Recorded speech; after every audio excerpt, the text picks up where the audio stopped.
Hello mga super kasani! Good morning, good afternoon, good evening, mabuhay, and welcome back again! Welcome back again sa ating channel, Rosejam11. Kape tayo. So, duty ang Madam Negosyante for today's video. So, habang tayo ay nagyayaw-yaw, nagtitinda kaya wait lang. Okay, so for today's yaw-yaw, pag-uusapan natin about sa pagpepresyo ng mga items, sa bawat items dito sa ating tindahan. Kasi yung aking pinost na pricing tips, pricing vlog, kung paano ako magpresyo. Ang daming agree, ang dami din namang disagree. So magkakaiba ng opinion, magkakaiba ng desisyon, magkakaiba ng mga presyuhan ang bawat kasari natin. So it depends nga, sabi ko nga sa aking vlog, case to case talaga. So, nasa atin na lang yan, nasa iyo kung paano ka magpresyo. So, ako, nagsishare lang ako ng guide at yung sinishare ko, yung presyuhan sa Rosia Minimart. So, itong dinidisclaimer ko, no, hindi porket ito ang presyo ko, magiging presyo mo at magiging presyo ng iba. Hindi rin porket yung presyo niya, magiging presyo ko, presyo mo, magiging presyo ko, magiging presyo niya. Kasi nga, magkakaiba tayo. Sa unang-una, magkakaiba tayo ng pinipwestuhan, magkakaiba tayo ng pinapamilhan, magkakaiba tayo ng lugar. Sabi ko nga doon sa aking vlog, mag-calcu ka. Gamit ka ng calcu. Kasi ang pagpipresyo po is nakadepende nga yan kung saan ka nakapwesto, kung nag-ungupahan ka, malayo ang pinapamilhan mo, nakadepende yan sa expenses mo. So, syempre, pag nagpresyo ka sa bawat item sa tindahan mo, iniles mo doon yung mga ginastos mo sa pagmili, sa pagbayad, kung ano pa yung mga expenses mo dyan, nagre-renta ka, may binabayaran kang tao, kung worth it ba yung pinapatong mong presyo. Kasi kung nagpipresyo ka lang ng piso 2 at nag-uupa ka, may binabayaran ka, malayong pinapamilhan mo, lugi ka talaga. Kasi mayroon doon, nagsasabi sa comment, napakamura ko daw magpresyo. Paano na lang daw kung nagre-renta, may inuupahan pa, mayroon pa daw 12% VAT, mayroon pa tayong binabayaran na BIR. Hindi wala na, para lang daw nagtinda sa wala lang. No? Parang ganun ang comment. Para sa isip-isip ko, ilang years nang tumatakbo itong Rosejam Minimart, bakit nandito pa rin ako sa ganong presyo ko? Kasi nga nakadepende dahil ako po ay sariling pwesto, hindi nagre-rent. So, okay na ako dun sa presyuhan ko. Kasi ang sabi ko nga dun sa aking vlog, ang presyo ko sa 30 pesos up to 50, 30 to 50. Kasi dun sa 10 to 20 pesos, plus 2, plus 3, plus 4. Pag 30 to 50 naman, sabi ko, plus 5 lang ako dyan. So, kung kikwentahin mo yun, nasa 10% lang yun. So, sa iba nagre-renta, napakamababang presyo lang yon. Parang hindi worth it sa kanila. Kaya nga sinasabi ko, case to case basis dito. Nasa iyo pa din yan kung paano ka magpipresyo dyan sa tindahan mo. Kasi nga, you are the owner, you are the driver of your own store. Diba? English yon, nakakaloka. So, ikaw ang masusunod sa presyohan. So, ito din, sasabi ko nga din sa aking vlog na ang pagpresyo dito sa aking tindahan, dahil 10 years na rin akong nagtitinda, nilalaro-laro ko na lang yan. Kung paano ko ito pepresyohan ng ganito, paano ko bababaan si ganito, paano ko tataasan si ganito. Kasi alams ko na itong paninda na to, pwede kahit piso, carry bills lang. Pero itong paninda to, hindi pwede sa piso 2 lang to. Kailangan 10 to 20 pesos up to kasi nga alak ito. Dito ako kumukuha nito ng mga pambayad ko sa mga business permit ko. So, nakadepende nga sa'yo.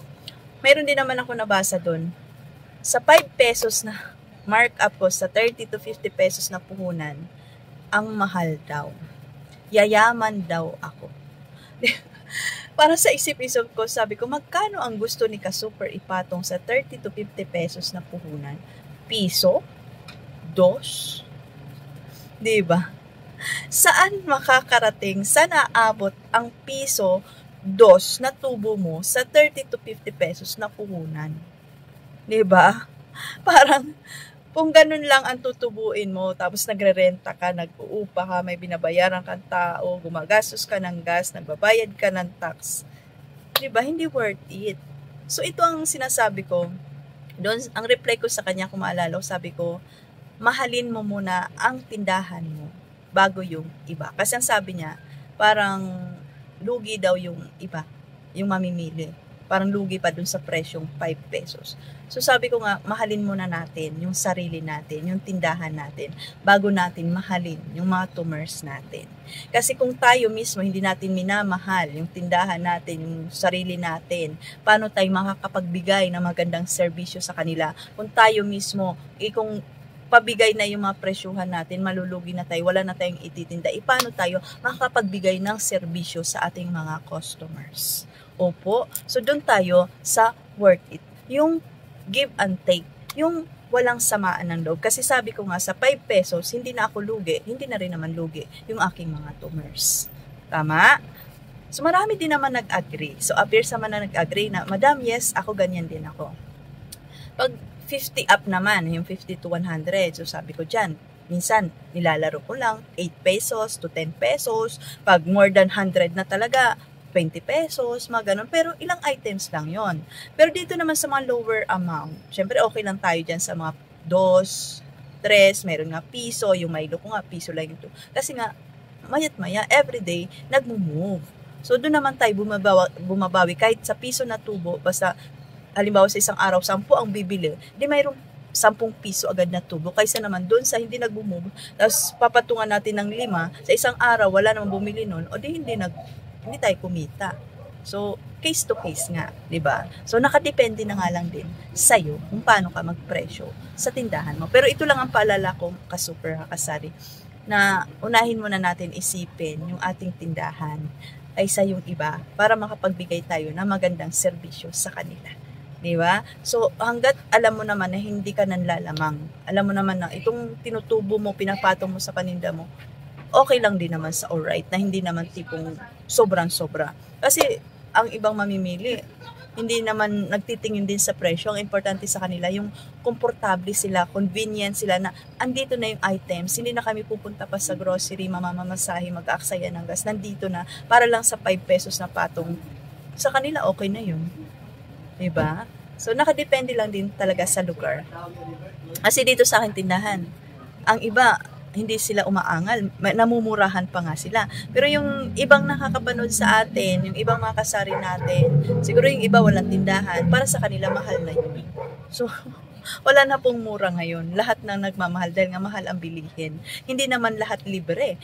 Mga nagdi-deliver nga sa atin, pinapamerienda pa natin, binibigyan natin ng mga tip. So, hindi rin yun libre. So, dapat alam din natin yung ginagastos ng tindahan, no? Kasi baka pamura ka lang ng pamura ng iyong paninda, tapos at the end of the day, wala ka na palang kinikita. Hindi porket naubos ang paninda mo, kumita ka na. Diba? Hindi porket wala ka nang titinda at magkukupra ka lang, sabi mo, ang dami ko ng benta, ang laki na ng kita ko. Diba? Nakadepende din yan. Mamaya, lugi ka na pala dyan sa pinapatong mo dahil may binabayaran pa tayo mga kuryente, tao, yung expenses dito sa ating tindahan, mga paggamit ng mga plastic, at kung ano pa, di ba? So, nakadepende lang talaga sa yan. Kaya sabi ko nga doon sa aking vlog, mag-calculate ka kung worth it ba yung pinaprice mo. So, wala akong against doon sa iba na nagpipresyo. Meron na sa kanila, stick sila sa 20% each items. So, ang 20% na patong mo, pag malaking amount na ng paninda, malaki na po yun. Kaya nga ako, nag-a-adjust ako. Pag malaking amount na, nilo-lower ko. Nandun lang ako sa 10%. Kasi pag 100, tapos minark-upan mo ng 20%, di magkano na ang tubo mo doon, sa 20 pesos. So, ang laki na. Pwede ako, dahil nga hindi naman ako nagre-rent, ina-adjust ko yan. Pwede ako mag-less ng hanggang 10% lang to 15%. To meet halfway naman, sabi ko, pwede ka magpasok ka doon sa 15%. Kung nabababaan ka sa 10%, namamahalan ka naman sa 20% na markup, okay, pumasok ka sa 15%. Para naman, meet halfway naman kayo ng iyong mga tumors. Okay? So, yun lang yung gusto kong i-share na it depends upon the situation. sa ating tindahan ang pagpipresyo ng bawat items. Okay? Basta ito lang ang goal natin mga kasari, hindi naman tayo nagtinda para mamigay, para malugi. Gusto rin natin nagtinda tayo para kumita at the same time makasurvive sa mga gastusin sa araw-araw. So, nakadepende na lang siguro sa iba kung naglilibang-libang lang sila, okay lang sa kanila, okay, basta naglilibang sila. Pero siguro naman karamihan ang mga kasari gustong, kaya nagtinda kasi gusto kumita at makapag-ipon at may goal sa buhay na makasurvive sa araw-araw at makapag-save ng money. So yun lang ang aking share. Thank you for watching. Night love lang. Mabuhay tayong lahat. Okay? Bye-bye.